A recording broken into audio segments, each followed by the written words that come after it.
जीत निश्चित हो तो कायर भी लड़ सकते हैं। जीत निश्चित हो तो कायर भी लड़ सकते हैं। बहादुर तो वो कहलाते हैं कि हार निश्चित हो फिर भी मैदान नहीं छोड़ते।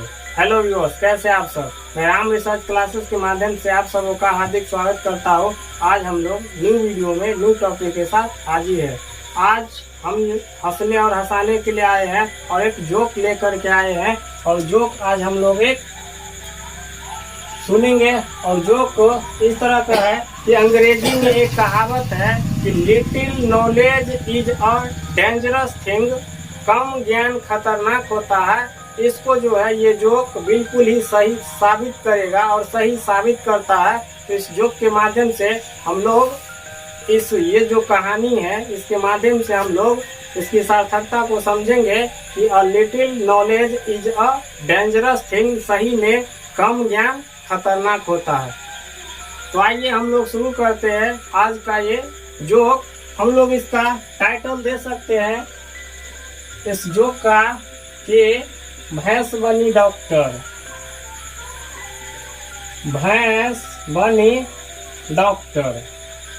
होता ऐसा है कि एक बार एक गांव में देहाती किसान भैंस पालते रहते हैं और उसी गांव में जो है एक पढ़ा लिखा युवक आता है परदेश से। वो हमेशा जो है परदेश में ही रहता है, गांव में वो कभी कभार आता है। जब वो अपने गांव आता है तो वो जाता है उसी किसान के पास, तो देखता है कि किसान जो है परेशान है। वो युवक जो है उस किसान से उसकी परेशानी का कारण पूछता है। तो किसान कहता है कि मेरी भैंस जो है वो बीमार है। तो वो जो युवक है वो कहता है कि ऐसा करो, आपकी अगर भैंस बीमार है आप जो है इसका इलाज करवाओ, इसको दवा दिलवाओ। वो चूंकि देहाती किसान था, उसको जो है इतना बात पता नहीं था कि भैंस का भी इलाज होता है। तो वो कहता है कि भैंस का थोड़ी ना इलाज होता है, इंसान का इलाज होता है, भैंस का तो इलाज नहीं होता है। वो युवक बोला कि जैसे इंसान का इलाज होता है उसी तरह भैंस का भी इलाज होता है। आप भैंस का इलाज करवाइए, आपकी जो भैंस है वो बिल्कुल सही हो जाएगी। वो किसान बोला कि आप हमें डॉक्टर का पता दीजिए, हम जो है उस डॉक्टर के पास जाते हैं। वो युवक जो है उस किसान को उस भैंस के डॉक्टर का जो है पता दे देता है और कहता कि आप जाइए, उसके पास जाइएगा और बोल देना कि मेरी भैंस जो है बीमार है, और वो दवा दे देगा। आप आके और भैंस को जो है दवा आप खिला दीजिएगा, आपकी भैंस जो है ठीक हो जाएगी। वो किसान जो रहता है उस युवक का बात मान लेता है और वो उस डॉक्टर के पास पहुंच जाता है। जब वो डॉक्टर के पास पहुंचता है तो अपना सारा जो कहानी होता है वो डॉक्टर साहब को सुना देते हैं कि मेरी भैंस जो है वो बीमार है, इसीलिए मैं आपके पास भैंस का जो है इलाज करवाने के लिए आया हूँ, दवा लेने के लिए आया हूँ। डॉक्टर जो होता है वो कहता कि ठीक है, आप जो है ये दवा ले जाइए और भैंस को खिला दीजिएगा, आपकी जो भैंस वो बिल्कुल ठीक हो जाएगी। वो जो देहाती किसान रहता है वो डॉक्टर के कहता कि आप हमें बेवकूफ़ समझ रहे हो कि हम भैंस को दवा कैसे खिलाएंगे। हम जो भैंस को दवा खिलाने के लिए जाएंगे वो तो हमारे हाथ को जो है वो दांत से काट खाएगी। तो डॉक्टर बोला कि वैसे आपको हाथ से ना उसके मुंह में दवा को खिलाना नहीं है, आप ऐसा करना कि कोई एक पाइप ले लेना और भैंस के मुंह में जो है उस पाइप को रख देना और उस पाइप में इस टैबलेट को गिरा देना और जोर से फूंक मार देना। उसके बाद जो है वो टैबलेट है भैंस के पेट में चली जाएगी और भैंस जो है आपका वो ठीक हो जाएगी। इसके बाद जो है वो आदमी जो है दवा लेता है, पैसा देता है डॉक्टर को और आने लगता है। डॉक्टर उसको बुलाता है कि भाई साहब रुक जाओ, लेकिन वो आदमी रुकने का नाम नहीं ले रहा है। डॉक्टर उसे बुला रहा है लेकिन वो आदमी जो है मन ही मन सोच रहा है कि अब जो है हम खुद डॉक्टर हो गए, अब तो गांव में किसी का भी भैंस बीमार पड़ेगी ना, बस दवा लेंगे और खिला देंगे और पैसा जो है हम खुद कमाएंगे। अभी डॉक्टर बा के पास हम क्या आएंगे, हम तो खुद जो है डॉक्टर बन गए हैं। वो इंसान जो है घर पहुंच जाता है और अपनी पत्नी को वो कहता है कि कोई पाइप खोज के लाओ, भैंस को दवा खिलाना। अब तो हम खुद डॉक्टर हो गए कि गाँव में अगर किसी का भी भैंस बीमार अगर पड़ती है तो हम जो है उसका इलाज कर लेंगे। उसकी पत्नी कहती है कि गया था तुम दवा लाने के लिए और डॉक्टर कैसे बन के आ गया। तो वो किसान जो है वो कहता है कि मैं जितना कहता हूँ तुम उतना ही सुनो, ज्यादा बकबक नहीं करो, नहीं तो मार के जो है मुंह कान तुम्हारा फुला देंगे।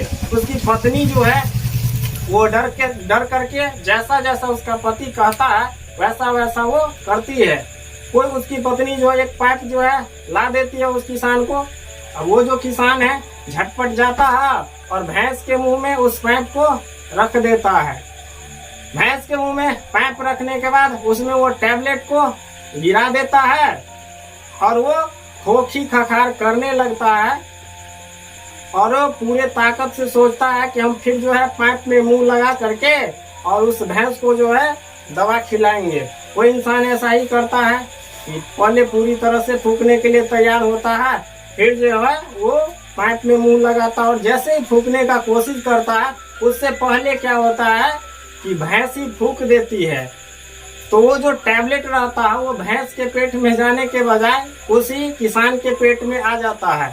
जब ऐसा होता है वो किसान बहुत ही गुस्सा हो जाता है, क्रोधित हो जाता है कि डॉक्टर हमें जान से मार देगा। वो बोला था कि जाओ तुम भैंस को दवा खिलाना और ये भैंस जो है तो खुद डॉक्टर हो गई, हम ही को ये दवा खिला दी। आज हम उस डॉक्टर को छोड़ने वाले हैं नहीं। वो होता है एक लाठी ले करके और चल देता है डॉक्टर को मारने के लिए। जब डॉक्टर दूर से ही देखता है कि वो जो किसान है आ रहा है खूब गुस्सा में लाठी लेकर के, डॉक्टर को पता चल गया कि इसके साथ क्या हुआ है, इसीलिए डॉक्टर जो है रूम में बंद हो जाता है। जैसे वो किसान पहुंचता है वो चिल्लाने लगता है, डॉक्टर डॉक्टर बाहर आओ, आज तुम्हें हम दिखाते हैं कि डॉक्टर गिरी कैसा होता है। वो जो डॉक्टर है डर से वो बाहर नहीं आता। वो समझता है क्योंकि ये देहाती है, गवार है, ये मार कर कुछ भी कर सकता है, इसीलिए वो अंदर से ही उससे बात करता कि बोलो क्या हुआ। बोला कि तुमने हमें बोला था कि दवा ले जाओ और भैंस को खिला देना पाइप में रख के फूक के। हम जैसे उसको फूकने के लिए गए वो तो हम ही को दवा खिला दी। तो डॉक्टर बोला कि सुनो, तुमको जो हम बोल रहे थे कि सुनो सुनो बोल रहे थे ऐसा, तो बोला कि हाँ तो ऐसा बोल रहे थे लेकिन तुमने सुना नहीं। बोला कि हाँ हमने नहीं सुना।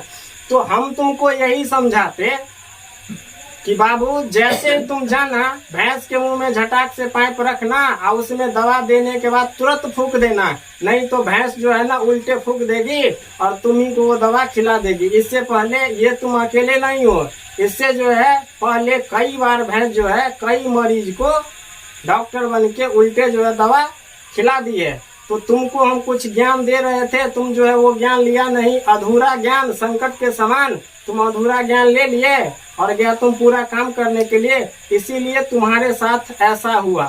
तो इस कहानी के माध्यम से, इस जोक के माध्यम से हम लोगों को ये सीख मिलती है कि किसी भी चीज का जो ज्ञान होता है हम लोगों को अधूरा नहीं लेना चाहिए, क्योंकि कहावत ही है little knowledge is a dangerous thing. कम ज्ञान खतरनाक होता है, कम ज्ञान खतरे के समान होता है। तो हम लोग जब भी किसी भी चीज का ज्ञान ले तो पूरा ले, आधा अधूरा ना ले। आप लोगों को ये जो कैसा लगा कमेंट करके जरूर बताइएगा।